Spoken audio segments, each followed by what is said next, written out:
सास की तकलीफ बहू ने समझी। मम्मी 4 बज गए, आपको कीर्तन में नहीं जाना? जाना तो है बहू, लेकिन 5 बजे तेरे पापा जी चाय पीते हैं। चाय पिलाकर ही चली जाऊंगी। मम्मी जी, क्या मुझे चाय बनानी नहीं आती? अरे वह बात नहीं बहू, अभी तो किचन से निकली है तू, आराम कर। कहाँ बीच में उठेगी? प्रमीला जी अपनी सफाई देते हुए बोली। मम्मी, रोटियां बनाई हैं मैंने सिर्फ, बाकी सारा काम आपने किया। उसमें बाकी सारा काम आपने किया, उसमें मुझे क्या थकावट होनी है? आप निश्चिंत होकर जाइए, मैं पापा जी को समय पर चाय दे दूंगी। साधना मुस्कुराते हुए बोली। मैं भी कुछ थकी सी हूँ, सोच रही हूँ ना ही जाऊं। मालती जी ने अनमने मन से बोली। अपनी सास के उतरे चेहरे को देख साधना समझ गई कि बात कुछ और है। अपनी सास के पास बैठकर वह बोली, मम्मी जी, वैसे तो आप कहते हो कि मैं आपकी बेटी हूँ, लेकिन कहते हो कि मैं आपकी बेटी हूँ, लेकिन देख रही हूँ बस कहने भर को। नहीं बहू, तू सचमुच मेरी बेटी ही है। मालती जी उसके सिर पर हाथ रखते हुए बोली। अच्छा तो सच सच बताओ कि क्यों नहीं जा रही हैं आप कीर्तन में? कल से तो आप वह गाने के लिए कितने भजन याद करने में लगी थी, और आज? अपनी बहू की बात सुन मालती जी थोड़ी दुखी होते हुए बोली। बहू, 6 महीने में तू बहुत कुछ देख समझ गई होगी, लेकिन फिर भी बताती हूँ। तेरे ससुर और मेरा स्वभाव बिल्कुल अलग।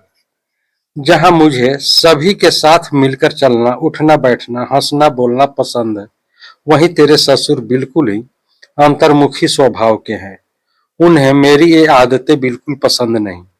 मैंने उन्हें कई बार समझाना भी चाहा, लेकिन हमारे पुरुष प्रधान समाज में कहाँ पत्नी की इच्छाओं की कदर है। माँ ने हमेशा यही सीख दी कि जिसमें पति खुश रहे वही करो, और सासू माँ, उसके लिए बहू की खुशी से ज्यादा बेटे की खुशी थी। इसलिए धीरे धीरे मैंने अपने सारे शौक पति की खुशियों के आगे कुर्बान कर दी। पति की खुशियों के आगे कुर्बान कर दिए।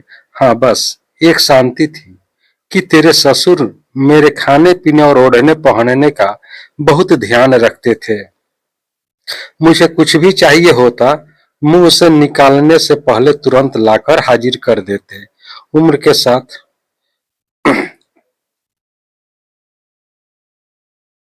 तुरंत लाकर हाजिर कर देते। उम्र के साथ घुटने जवाब देने लगे थे, लेकिन यह तेरे ससुर की सेवा पानी का ही असर है कि मैं फिर से पैरों पर चल फिर पा रही हूँ।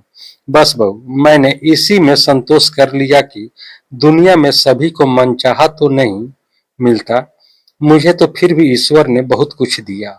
साधना की सास घड़ी की तरफ देख ठंडी आह भरते हुए बोली। यह तो आपने सही कहा मम्मी, कि ईश्वर ने हमें जो दिया उसका शुक्राना तो हमें हर समय अदा करना चाहिए। फिर आज आपको तो इतना अच्छा अवसर मिला है। वैसे भी पापा जी आज अपने दोस्त के घर गए हैं, वो कह रहे थे 6-7 बजे तक आएंगे, तब तक तो आप आ जाओगी ना? मम्मी, वैसे कौन सा आप मोहल्ले में बैठ गप मार रही हो? भगवान का नाम ही तो लेने जा रही हो, चले जाओ। मन की मन में मत रखो, साधना उन्हें उत्साहित करते हुए बोली। मालती जी का मन तो था ही, बहू के समझाने पर उसमें थोड़ी हिम्मत आई, और वह सोचकर निकल गई कि पूरा समय नहीं बैठूंगी, जल्दी ही माथा टेक कर वापस आ जाऊंगी। साधना भी अपनी सास के जाने के बाद थोड़ा आराम करने के लिए लेट गई, लेकिन उसे 1 घंटा भी न हुआ था कि दरवाजे की घंटी बजी। उसने दरवाजा खोला तो सामने उसके ससुर जी खड़े थे।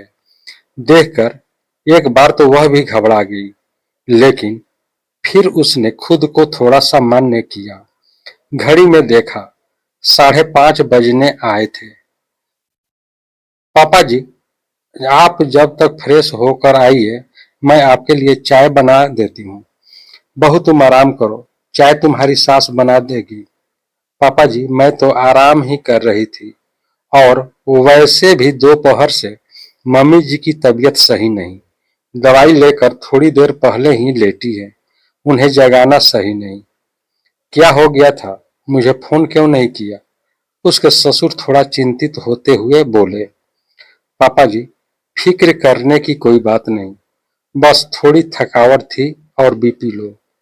सुनकर मालती जी के पति ने थोड़ी राहत की सांस ली।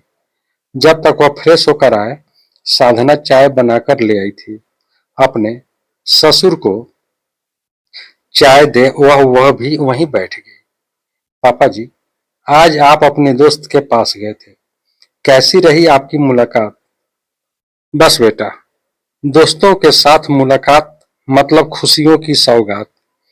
आज मैं अपने बचपन के दोस्त के पास गया था और वहां जाकर सरप्राइज हो गया। वहां तो मेरे स्कूल कॉलेज की पूरी मंडली जमा थी। फिर तो बचपन स्कूल कॉलेज के जो किस्से की शुरुआत हुई, उसमें समय का पता ही नहीं चला। सच में अपने यार दोस्तों से मिलकर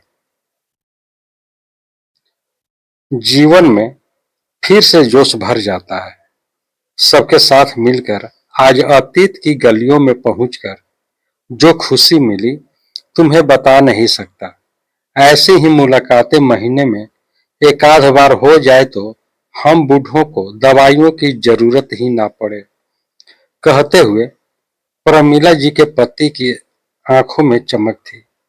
पापा जी, आप बिल्कुल सही कह रहे हो। मेरे पापा और दादा तो शाम होते ही 1 घंटा अपने दोस्तों के साथ जरूर बैठते हैं और मम्मी दादी दोपहर के समय आराम करने के बजाय अपनी सहेलियों के साथ बैठ गप्पे मार अपनी थकावट दूर कर तरोताजा हो जाती है। देखो ना पापा जी, मेरे दादा और दादी 80 के आसपास होने को आए, लेकिन आज भी चुस्त दुरुस्त हैं, कोई बीमारी उन्हें छू कर नहीं गई। ईश्वर की कृपा से मम्मी पापा भी, मुझे लगता है इसका कारण सामाजिकता भी है। जब हम अपने दोस्तों रिश्तेदारों से मिलते हैं, अपने सुख दुख बतलाते हैं, उनसे सलाह करते हैं, तो आधी बीमारियां तो अपने आप ही दूर हो जाती है।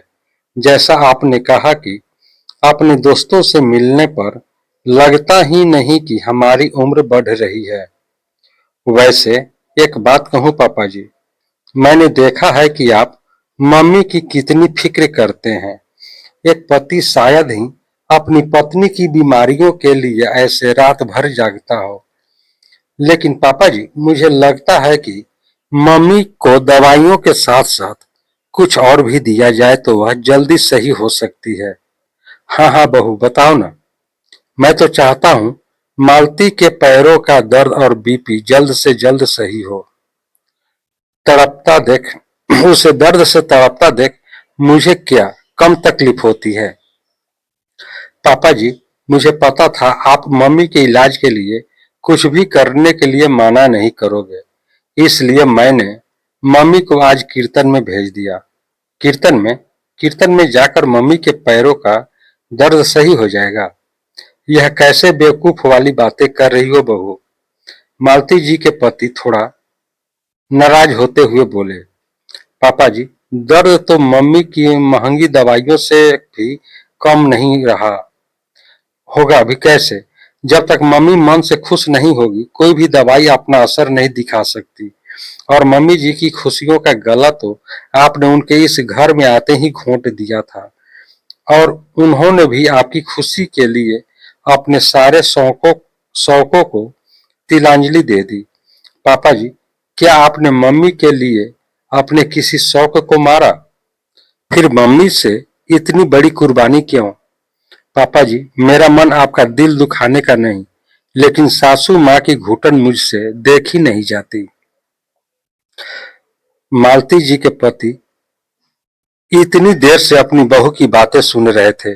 चुप्पी तोड़ते हुए बोले, बहू, तेरी सास सही कहती है कि तू बहू नहीं बेटी है हमारी। मैं तो पति के झूठे अहम में ही रह गया। अपनी पत्नी की घुटन मुझे दिखाई नहीं दी, लेकिन तुमने न केवल अपनी सासू माँ के दुख दर्द को समझा, बल्कि उसे दूर करने की पहल भी की। वह भी आज से अपनी जिंदगी जिएगी। मैं उस पर आप में कोई नियम नहीं थोपूंगा। मुझे तो सोचकर भी शर्म आ रही है कि मैं इतना खुदगर्ज निकला। सारी उम्र उसने मेरी खुशियों के लिए निकाल दी और मैं उसकी तकलीफ ना देख पाया। आज सच्चाई जानने के बाद कैसे आंखें मिलाऊंगा उससे। मालती के पति उदास होते हुए बोले, इसमें उदास होने की कौन सी बात है। चश्मा हटाकर आंखें चार करिए ना मुझसे। मालती जी दरवाजे पर खड़ी शरारत से मुस्कुराते हुए बोली। मालती जी की बात सुनकर उनकी बहू के साथ साथ उनके पति भी ठहाका मारकर हंस पड़े। सच्चा रिश्ता वह नहीं जो सिर्फ खुशियों में साथ दे, बल्कि वह है जो दूसरों की तकलीफ को समझे और उन्हें खुलकर जीने की आजादी दे। गलती का एहसास और खुदगर्जी को छोड़ना ही एक नए और खूबसूरत रिश्ते की शुरुआत करता है। आपको मेरी कहानी कैसी लगी जरूर बताइएगा। दोस्तों, अब हम लोग अगले कहानी में मिलते हैं अगले वीडियो के साथ। तब तक के लिए जय हिंद, जय भारत।